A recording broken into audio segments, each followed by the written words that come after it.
আমি চলে এসেছি আজকে তোমাদের জন্য এই যে মুচার পাতুরি নিয়ে কলা পাতায়।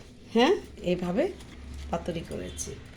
এই যে কেমন হয়েছে দেখো তো। এই যে মুচার পাতুরি, হ্যাঁ, আর মুচার ঘন্ট করেছি।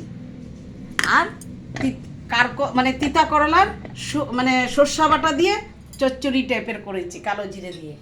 আর করেছি এই যে কচুর ডাল, ইয়ে এখানে বলে তো ইসে উড়দ ডাল বলে, তা ফাটা ফাটা করে কচু দিয়ে বানিয়েছি। এই যে তা লেবু সাথে দিয়েছি। তোমাদের সাথে গল্প বলে বলে আমি থালটা সাজিয়ে দিয়েছি। তা আমার এই থালটা কেমন হয়েছে অবশ্য তোমরা চলে এসো আমার এখানে। আমি যেন আমার পরিবারকে আমি সবাইকে যেন খাওয়াতে পারি আমার রান্নাটা। তো চলে এসো।